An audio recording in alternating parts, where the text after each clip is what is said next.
নমস্কার, আপনারা দেখছেন আসানসোল টাইমস। আমি আপনাদের সঙ্গে সুজাতা। বিস্তারিত খবরে যাওয়ার আগে দেখে নেব আরসালান বিরিয়ানি, বস্তিন বাজার, আসানসোল। মোবাইল নম্বর 9434195959 या 7001959233।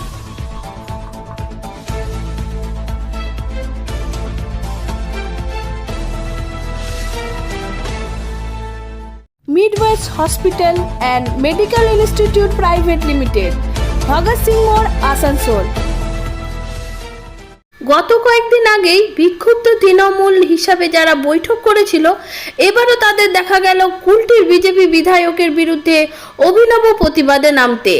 কুলটির বিজেপি বিধায়ক ডাক্তার অজয় পোদ্দার নিখোঁজ, এমন হ্যান্ডবিল এবং পোস্টার সাজিয়ে অভিনব বিক্ষোভে নামল কুলটির তৃণমূল নেতারা।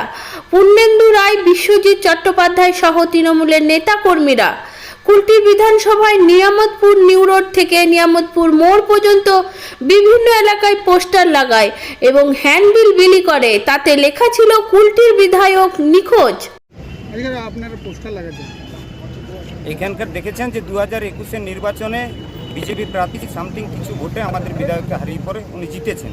তার কুলটির মানুষের প্রতি দায়বদ্ধতা আছে, কিন্তু দেখা যাচ্ছে জেতার পর থেকে 4টে সিকিউরিটি নিয়ে ওনাকে প্রথমবার একবার দেখা গেছিলো বিজয় মিছিলে, তারপর থেকে আর ওনাকে খুঁজে পাওয়া যাচ্ছে না। মানুষের কোনো উন্নয়নমূলক কাজে হোক, আপদে বিপদে হোক, একটা মানুষ সিগনেচার করাতে যাচ্ছে কুলটির মানুষ, সেখানেও তাকে খুঁজে পাচ্ছে না। এসে পরে আমাদের অফিসে বলছে যে দাদা আপনাদের বিধায়ক ছিল, ভালো ছিল, কিন্তু এই তো খুঁজে পাচ্ছেন, সিগনেচারটা কোথায় করাবো? আবার আমরা সেই সিগনেচারটা আমাদের বিধায়কের কাছে পাঠাচ্ছি। মিসিংয়ে আপনার পোস্টার দিচ্ছেন, এরপরে আপনারা যদি না পান কী করবেন? না পাবো, নিশ্চয় খুঁজে বের করবো, আমরা খুঁজে বের করবো। আমরা থানায় মিসিং ডায়েরি দেবো, আমরা থানায় মিসিং ডায়েরি দেবো, পেপার মিডিয়াতে, পেপার এবং সংবাদ মাধ্যমে আমরা প্রচার করবো। যাকে খুঁজে বের করতেই হবে, কারণ কুলটির বিধায়ক, ওনাকে মানুষের আপদে বিপদে লাগতে হবে, কাজে সিগনেচার লাগবে, অনেক সিগনেচারের প্রয়োজন আছে, উন্নয়নমূলক কাজে প্রয়োজন আছে, ওকে থাকতে হবে। এখন জিতেছেন উনি। আপনার নাম? বিশ্বজিৎ চ্যাটার্জি, প্রাক্তন যুব তৃণমূল কংগ্রেসের সাধারণ সম্পাদক। আপনারা সংবাদ মাধ্যমের একটা হাতিয়ার। আপনারা জানেন যে বিগত যে আমাদের বিধানসভা নির্বাচন হলো, তাতে আমাদের যে প্রার্থী ছিল, তৃণমূল মনোনীত যিনি প্রার্থী ছিলেন উজ্জ্বল চ্যাটার্জি মহাশয়, 500 কিছু ভোটে তিনি হেরেছেন, পরাজিত হয়েছেন। আমাদের কোনো দুঃখ নেই, জনসাধারণের যে রায় মাথা পেতে আমরা নিয়েছি। কিন্তু তারপর থেকে আমরা যেটা দেখছি, কুলটির জনগণ যে ভোটটা দিল করে বাদে বিজেপির সিম্বলে ভোট দিয়ে অজয় পোদ্দারকে যে নির্বাচিত করলো, তারপর থেকে কিন্তু অজয়বাবু বিধায়কের যে কর্তব্য, বিধায়কের যে দায়িত্ব, সেটা তিনি পালন করছেন না। কারণ জনগণের প্রতি তিনি দায়বদ্ধতা আছেন। কেউ যদি যাচ্ছে ওনার বাড়িতে নেই, কোনো একটা সাইনের দরকার, রেসিডেন্সিয়াল থেকে আরম্ভ করে কোনো কাজে, কোনো হসপিটাল থেকে আরম্ভ করে কোনো সার্ভিস ম্যাটারে, কোনো কিছুতে যদি কোনো তার একটা সাইনের দরকার, সেটা কিন্তু কোনো জনসাধারণ কুলটির কেউ পাচ্ছে না। ওদের কাছে গেলেই আজ নেই, কাল নেই, পরশু নেই, নানান রকমের বাহানা। আর আমরা যারা আছি, আমরা যেমন পলিটিক্স করি, রাজনীতি করছি, এই তো আমরা তো মাঝ রাস্তার মধ্যে আছি দাঁড়িয়ে, প্রোগ্রাম বলুন সব কিছু। অজয় বাবুকে কি আপনারা যারা সাংবাদিক আছেন কবার দেখেছেন? আমি জিজ্ঞেস করছি।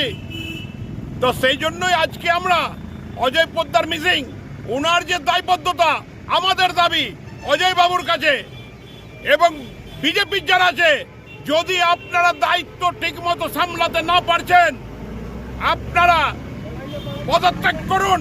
আপনাদের যে বিধায়ক আছে, আমরা সেখানে পুনর্নির্বাচিত করব আমাদের যিনি আমাদের প্রার্থী হবেন ওকে। কারণ আমাদের এর আগে যিনি প্রার্থী ছিলেন উজ্জ্বল চ্যাটার্জি মহাশয়, 3 বারের, আপনারা বলুন, সাংবাদিক যারা আছেন বলুন তো কোনোদিনও ওকে পাননি?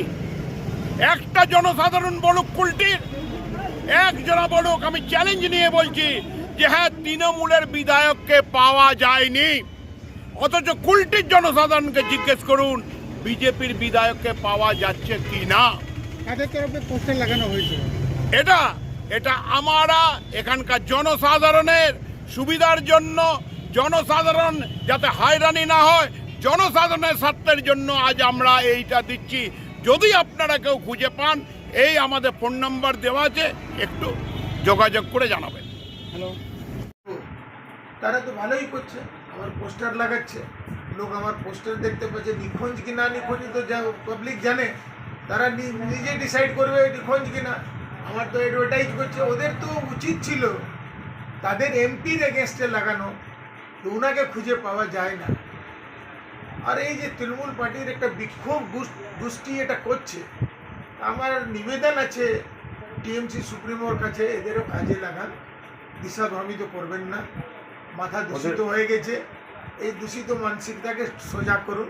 ওদের বক্তব্য হচ্ছে যে উন্নয়নের কোনো কাজ আপনি করেননি, আর এমনকি যদি কেউ সাইন করাতে আসছে আপনার কাছে, আপনাকে অফিসেও পাচ্ছে না, আপনাকে বাড়িতেও পাচ্ছে না, শেষে ওদের কাছে আবার চলে যাচ্ছে। ওরা তো সাইন করছে না ডেলি, তো এখন সকাল সকাল আমি 300 সাইন করেছি, এখন অব্দি মোর দেন 5,50,000 সাইন করেছি। তা সত্ত্বেও যদি বলে, তো লোকের তো বলার তো অভাব নেই। রামকে বলতেও ছাড়ে নাই, মা কালীকেও টিএমসির লোক বলতে ছাড়ে নাই। এমন এমন দুষ্কৃতী এমপি যারা মা কালীর জন্যই এমন কথা বলে দিয়েছে, ওদের কথার কোনো দাম নেই। তারা নিজে চোখে নিজেকে নিজে দেখুক, তারা কি উন্নয়ন করেছে, পশ্চিমবাংলা কোন অবস্থায় আছে, পশ্চিমবাংলার কথা নিয়ে যাচ্ছে। You see a single primary health centre, একটা রোড নেই, লাইট নেই, ডাক্তার নেই, কিচ্ছু নেই। একটা স্কুলে যান, স্কুলে টিচার নেই, কিচ্ছু নেই। এটা তো ওদের উন্নয়ন। আর আমাকে বলছে উন্নয়ন, আর আমার কাজ করতে দেবে তখন তো কাজ করবো। যে এমএলএ লেট ফান্ডের কাজ আমরা করছি। আজ বারাবণীর বিডিও অফিসে সমগ্র শিক্ষা মিশনের একটি অনুষ্ঠানের আয়োজন করা হয়েছিল, যেখানে বিভিন্ন প্রতিবন্ধী শিশুদের বিভিন্ন ধরনের কিট বিতরণ করা হয়েছিল। এই উপলক্ষে আসানসোল মিউনিসিপাল কর্পোরেশনের মেয়র বিধান উপাধ্যায়, পশ্চিম বর্ধমানের জেলা শাসক অরুণ প্রসাদ, স্থানীয় বিডিও ও ভিডিও অফিসের আধিকারিকরাও উপস্থিত ছিলেন। জেলা শাসক জানান, আজকের কর্মসূচিতে প্রায় 25 জন প্রতিবন্ধী শিশুকে কিট বিতরণ করা হয়েছে, যার মধ্যে ছিল হুইল চেয়ার ও শিক্ষার উপকরণ, যা প্রতিবন্ধী শিশুদের শিক্ষা লাভের সুবিধা হবে। সাধারণ বাচ্চাদের মতো সবকিছু করতে পারে। তো আজকের এই অনুষ্ঠানে আমরা সবাই জানি যে বর্তমান রাজ্য সরকার এবং মাননীয় মুখ্যমন্ত্রী মমতা বন্দ্যোপাধ্যায় যে মানব দরদী, তা কিন্তু আমরা আগে প্রমাণ পেয়েছি, অনেক বারবার প্রমাণ পাচ্ছি, কারণ জন্ম থেকে মৃত্যু বিভিন্ন ধরনের প্রকল্প দিয়ে। তারপরও উনি যে থেমে থাকেননি, এটা তার একটা প্রমাণ যে ছোট্ট ছোট্ট বাচ্চাদের জন্য যিনি ভাবেন তিনি একমাত্র মমতা বন্দ্যোপাধ্যায় এবং এই রাজ্য সরকার। তো আমরা উনাকে ধন্যবাদ নয়, উনাকে সেলুট জানাই, এবং আমরা চাই বরাবর উনি পশ্চিমবঙ্গের অভিভাবক থাকুন, এবং পশ্চিমবঙ্গ যেভাবে শান্তিপূর্ণ পরিবেশে, এখানে কোনো ধর্ম নয়, কোনো জাতও নয়, কোনো কর্ম নয়, বড় লোক গরিব লোক কিচ্ছু নয়, সর্বশ্রেণীর মানুষের জন্য বর্তমান সরকার এবং মাননীয় মুখ্যমন্ত্রী মমতা বন্দ্যোপাধ্যায় সবসময় পাশে রয়েছেন, সাথে রয়েছেন। তাই এখানে উপস্থিত সকলকে বলবো, সরকারের সাথে থাকুন, মুখ্যমন্ত্রীর পাশে থাকুন, এবং সরকার যেটা চাইছে, মুখ্যমন্ত্রী যেটা চাইছে, সোনার বাংলা গড়া, পশ্চিমবঙ্গের শান্তিপূর্ণ পরিবেশ এবং সব শ্রেণীর মানুষকে সহযোগিতা করা। আপনারা পাশে থাকুন, সাথে থাকুন, এবং মুখ্যমন্ত্রী যাতে সুন্দর পশ্চিমবঙ্গ গড়তে পারেন সেটা সাক্ষী থাকুন সবাই। সকলকে অনেক অনেক ধন্যবাদ। আজকে বারাবণী পঞ্চায়েত সমিতিতে যারা বিশেষভাবে সক্ষম যে স্টুডেন্টরা রয়েছে, আমাদের পশ্চিম বর্ধমান বিভিন্ন গভর্নমেন্ট স্কুলগুলিতে যারা পড়াশোনা করছে, তাদেরকে কিন্তু আজকে স্পেশাল কিটগুলো দেওয়া হয়েছে। তাদের যে ক্ষমতাগুলো আছে সেটাকে পূরণ করার জন্য, এবং যে সাধারণ বাচ্চারা যারা আছে তাদের মতোই ওরা যেন তাদের জীবনটাকে সাফল্য করতে পারে, সেটার জন্য ওদেরকে সমগ্র শিক্ষা মিশন গভর্নমেন্ট অফ ওয়েস্ট বেঙ্গলের ওদের দপ্তর থেকে এই স্পেশাল কিটটি প্রদান করা হয়েছে। কতজনকে স্যার দিলেন এখানে এবং জেলায়? আজকে আমাদের ব্লকে গোটা 20-25টা দেওয়া হয়েছে, কিন্তু আমাদের গোটা জেলার যে সংখ্যা যেটা আমরা কিটটা স্যাংশন আছে সেটা আছে 364। সেটা আগামী দিনগুলোতে বিভিন্ন জায়গাতে ক্যাম্প বেসিসে ওদেরকে দেওয়া হবে। এটা দেওয়ার উদ্দেশ্যটা কি, কেন দেওয়া হচ্ছে? এটা আমি যেমন বলেছিলাম কি আমাদের যে বিশেষভাবে সক্ষম যারা আছে, যে সমগ্র শিক্ষার যে একটা গোল রয়েছে কি জন্য যে বাচ্চারা পড়াশোনা করে তাদের মধ্যে জন্য কোনো পার্থক্যতা না থাকে, সবাই সমানভাবে জন্য শিক্ষা গ্রহণ করতে পারে। সেই শিক্ষা গ্রহণ করার সময় যারা বিশেষভাবে সক্ষম থাকে তাদের কিন্তু কিছু পরিকাঠামো হোক, যেমন কি র্যাম্প या অন্য কোনো কিট হোক, যেমন কি আপনার হুইল চেয়ার या কোনো লার্নিং কিট, এগুলো না থাকার জন্য তাদের শিক্ষা গ্রহণ করার সময় কিছু একটা কমতি থেকে যেতে পারে, সেটাকে পূরণ করার জন্য মূলত এই কিটের দেওয়ার উদ্দেশ্য। স্যার, একটা মেডিকেল টিমেরও দেখা যাচ্ছে, ওইটার যেটা ভূমিকা মেডিকেল টিম ওরা ওই কিট থেকে মানে ওদের লার্নিং যেটা আছে ওটাকে ফ্যাসিলিটেট করার জন্য আছে। এদের কোনো ট্রিটমেন্টেরও কোনো ব্যবস্থা নেওয়া হয়েছে কি এখনো? ট্রিটমেন্টটা যেটা আমাদের সরকারি হসপিটালে যে নর্মাল ট্রিটমেন্ট যেগুলো অ্যাভেলেবেল আছে সেটা ওরা সবসময় সুবিধাটা ওরা নিতে পারে। যদি কোনো বিশেষ ট্রিটমেন্টের যদি কোনো প্রকল্প যদি থাকে সেটা আমরা ওদেরকে এটা তো as a part of the programme, যেটা আমাদের ডিপিআরডিও সাহেব যিনি সর্বশিক্ষা মিশন মানে সমগ্র শিক্ষা মিশন দেখেন, উনি যেটা বলছেন কি যে আমাদের প্রত্যেকটা যে সার্কেল রয়েছে সে সার্কেল বেসড একজন স্পেশাল এডুকেটর যে আছে, মানে যারা বিশেষভাবে সক্ষম যারা বাচ্চারা আছে তাদের যে নিডস আছে, তাদের যে দরকারি জিনিসগুলোকে মানে দেওয়ার জন্য মানে একজন স্পেশাল এডুকেটর এখন ট্যাগ আছেন। আমাদের এই জেলাতে এখন 20 জন এরকম স্পেশাল এডুকেটর আছেন। আগামী বারাবণী বিধানসভার অন্তর্গত সালানপুর ব্লকের দেন্দুয়া গ্রাম পঞ্চায়েতের লেফট ব্যাংক রোড সাইডে এক ভাড়া বাড়িতে স্বামীর মৃত্যুর পর থেকে মেয়ে জামাইয়ের সাথে বসবাস করেন 85 বছরের বৃদ্ধা খাদু দে। জামাই কাজ করেন পূজার দোকানে, তাই সরকারের কাছে বহুবার পেনশনের আবেদন করেন তিনি। কিছু ত্রুটির কারণে তার পেনশন চালু হয়নি আজও। দেন্দুয়া আঞ্চলিক তৃণমূল কংগ্রেসের সভাপতি মনোজ তিওয়ারি তাকে মাসিক কিছু আর্থিক সহায়তা করেন। তার এই অসুবিধার অবস্থা জানার পরেই বারাবণীর বিধায়ক তথা আসানসোলের মেয়র বিধান উপাধ্যায় তৃণমূল কর্মীদের তার বাড়িতে পাঠিয়ে তাকে কিছু আর্থিক সহায়তা করেন এবং বৃদ্ধা খাদু দেকে আশ্বাস দেন তিনি যতদিন এই পৃথিবীতে জীবিত থাকবেন তাকে পেনশনের মতো মাসিক 1000 টাকার সহায়তা করা হবে।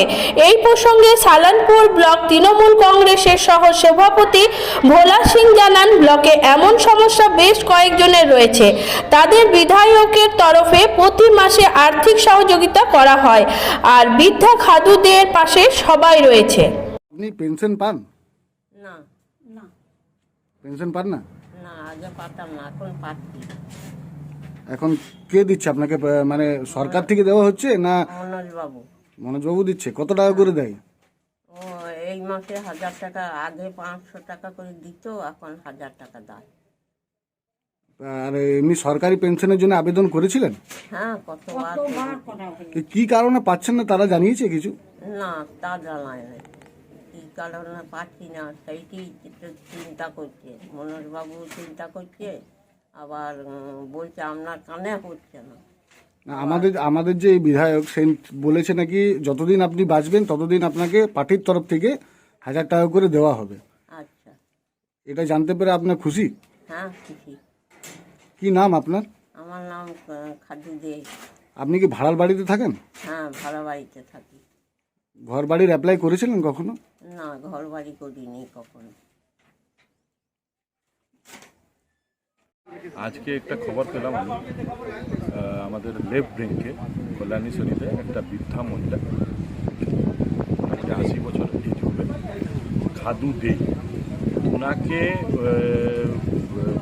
খবরটা এরকমই ছিল কি মানে ওনাকে কোনো হেল্প, সরকারি হেল্প পাওয়া যায় না। দেখুন, সরকারি হেল্প হোক চাहे মানবিক হেল্প হোক, এটা আমাদের বিধায়ক বিধান উপাধ্যায় সবার বাড়িতে ঢুকে গেছেন, সবার বাড়িতে ঢুকে এটা খোঁজ খবর নিন। উনি আগে থেকে আজ 1 বছর থেকে আমরা ওনাদেরকে হেল্প করছি, প্রত্যেক মাসে 500 টাকা করে বিধায়ক বিধান উপাধ্যায় এইরকম মানে এজের যে লোক আছে সবার বাড়িতে আমরা, যার কেউ নেই ওইরকম, যার কেউ দেখার মতো নেই, আমরা অলরেডি ওনার আমাদের বিধায়কের হাত ওনার বাড়িতে ঢুকে গেছি হেল্প করার জন্য। ওনাকে প্রত্যেক মাসে 500 করে দেওয়া হতো, এইবার থেকে 1000 টাকা করে দাদাই আমাদের বিধানটা বলে দিয়েছে, তো 1000 টাকা করে দেবে। তো আমরা প্রত্যেক বাড়িতে ঢুকে আছি। এই যে দুয়ারে সরকার বলা হচ্ছে না, দুয়ারে সরকার আমাদের বিধায়ক দুয়ারে সবার দুয়ারে অলরেডি আগে থেকে পৌঁছে।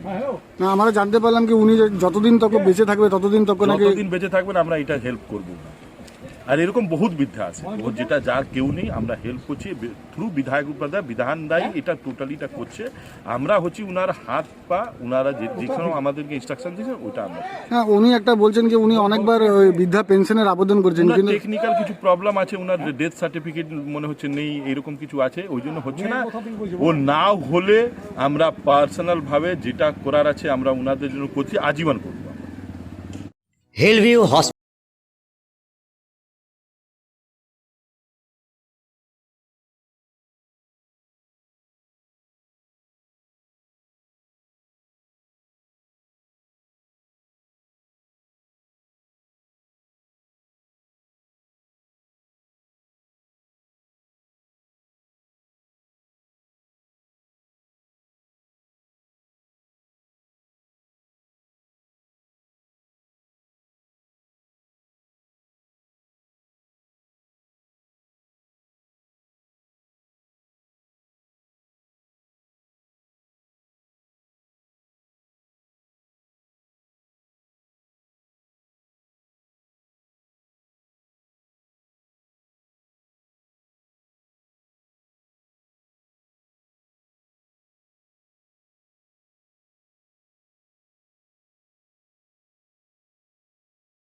আসানসোল পৌরসভার সুরক্ষা কর্মীরা আজ আসানসোল পৌরসভার চেয়ারম্যান অমরনাথ চ্যাটার্জির সাথে দেখা করতে আসেন। তাদের বক্তব্য যে তাদের মাইনে একই অত্যন্ত কম, মাসে মাত্র 2400 টাকা তারা মাইনে পান, তারপরেও তারা এই টাকা নির্দিষ্ট সময়ে পান না, যার ফলে তাদের আর্থিক অনটনের মধ্যে দিয়ে দিন যাপন করতে হচ্ছে। এই নিয়ে তারা তাদের চেয়ারম্যান অমরনাথ চ্যাটার্জির সাথে আজ দেখা করেন। এই বিষয়ে চেয়ারম্যান জানান যে সুরক্ষা কর্মীরা আজ তার সাথে দেখা করেন এবং মাইনে নিয়ে তাদের কিছু সমস্যার কথা তুলে ধরেন। তিনি জানান যেহেতু তারা ঠিকাদারদের অধীনে কাজ করেন, তাই সেই ঠিকাদারদের সাথে কথা বলা হয়েছে এবং ঠিকাদার আশ্বাস দিয়েছে যে আগামী 3 থেকে 4 দিনের মধ্যে তাদের মাইনে দিয়ে দেওয়া হবে। এরা আরসিএইচ এর পক্ষ থেকে এসছে, অনেক মুসলিম লোক আছে। আরসিএইচ এর এমনিতেই মাইনেটা খুবই কম, তো এর মাইনেটা ওদের এখনও দেওয়া হয়নি। তো আমরা যে কন্ট্রাক্টরকে দিয়েছি, কন্ট্রাক্টরের মাধ্যমে সুদার মাধ্যমে চলে এটা, পয়সা আসলে তারপরও কন্ট্রাক্টররা পয়সা দেয়। সেরকমভাবেই নিয়োগ করা হয়েছিল আজ থেকে 15-17 বছর, কেউ 20 বছরের আগে। ওইখানে মাইনেটা বাড়েনি ওদের, ওরা ওই ব্যাপারে বলতে এসেছিলেন যে মাইনেটা বাড়াবার কথা এবং যাতে মাইনেটা পেয়ে যায়। তো কন্ট্রাক্টরের সঙ্গে যোগাযোগ করা হলো, তো কন্ট্রাক্টর বললেন যে 3-4 দিনের মধ্যে মাইনেটা উনি দিয়ে দেবেন। আর কর্পোরেশন চেষ্টা করবে যারা মুসলিম রয়েছে তাদের যদি এক্সট্রা কোনো জায়গায় যদি কিছু ইয়ে করা যায়, বর্ধিত পয়সা দেওয়া যায়, তাহলে সুবিধা হবে ওটাই রোজগার দিয়ে ভাঙার পক্ষে। স্টাফ আমরা গার্ডের ডিউটি করি, আমাদের 12 ঘন্টা ডিউটি। আমাদের বিভিন্ন জনের বিভিন্ন সেন্টার, কেউ ধাক্কায় আছে, কেউ ইসমাইলে আছে, কেউ ওকে রোডে আছে, বিভিন্ন জায়গায় বিভিন্ন ছেলে আছে। প্রত্যেকে 12 ঘন্টা ডিউটি। আমাদের ছুটি ছাটা বলে কোনো কিছু নেই। আমাদের মাত্র প্রত্যেক দিন 80 টাকা হিসাবে 2400 টাকা বেতন আমাদেরকে দেওয়া হয়। সেটাও আবার আমরা টাইমে পাই না। 2 মাস অতিবাহিত হয়ে যাচ্ছে, তাও আমরা পেমেন্ট পাচ্ছি না। ঠিক আছে, এটাই আমাদের চেয়ারম্যান সাহেবের কাছে ইয়ে ছিল। চেয়ারম্যান সাহেবকে অনুরোধ করতে গিয়েছিলাম যে যাতে আমাদের টাইমে কমসে কম বেতনটা হয়, আর বেতনটা যাতে বাড়ানো হয়। একটা লোক 12 ঘন্টা ডিউটি করে মাত্র 2400 টাকা বেতন, যা ছুটি নেই, ইএসআই নাই, পিএফ নাই, কিচ্ছু নেই। এটাই আমাদের অনেক দিন ধরে আমরা আসছি, দীর্ঘদিন ধরে আমাদের এই সমস্যার কথা আমরা জানাচ্ছি, কিন্তু এদিকে কোনো কর্ণপাত কিন্তু কেউ করেনি আজ পর্যন্ত না। আজকে কি বললেন? আজকে এইটাই বললাম যে স্যার একটুকু দেখুন, আমাদের পেমেন্টটা যাতে বাড়ে, আমরা যেন একটা ঠিক ন্যায্য স্কেলে আমরা আসতে পারি, আর পেমেন্টটা যাতে আমাদের টাইমলি হয়, সেটাই আমরা চেয়ারম্যান সাহেবের কাছে আমরা বলতে গিয়েছিলাম। উনি কি বললেন? চেয়ারম্যান সাহেব তো আশ্বাস দিলেন, বললেন যে না ঠিক আছে, তোদের 2 দিনের মধ্যে পেমেন্ট হয়ে যাবে তোমাদের, আর পেমেন্টটা যাতে বাড়ে সেই চেষ্টাটাও আমরা করছি, এটাই বললেন। আপনার নাম? আমার নাম প্রবাল চ্যাটার্জি। এখনকার জন্য এই পর্যন্ত। পরবর্তী খবরের জন্য দেখতে থাকুন আসানসোল টাইমস। নমস্কার। हमारा अपना शहर आसनसोल, इसे स्वच्छ और निर्मल रखने की जिम्मेदारी हमारी है। आसनसोल पौरसभा শহরকে সুন্দর এবং নির্মল করতে বদ্ধপরিকর। পৌরসভার এই চেষ্টায় সুনাগরিক হিসেবে আমাদেরও কিছু কর্তব্য আছে। यहाँ वहाँ प्लास्टिक फेंकना, थूकना, गंदगी फैलाना, ऐसी कुछ आदतें हैं जिनका त्याग करना हमारे साथ साथ हमारे शहर के स्वास्थ्य के लिए भी बेहद जरूरी है। তাই আসুন আমরা প্রতিজ্ঞা নিই, যেখানে সেখানে আবর্জনা ফেলবো না, ধূম্রপান ত্যাগ করব, শহরকে দূষণ মুক্ত করতে গাছ লাগাবো और अपने शहर आसनसोल को बनाएंगे स्वच्छ, सुंदर और निर्मल। आसनसोल नगर निगम द्वारा जनहित में जारी।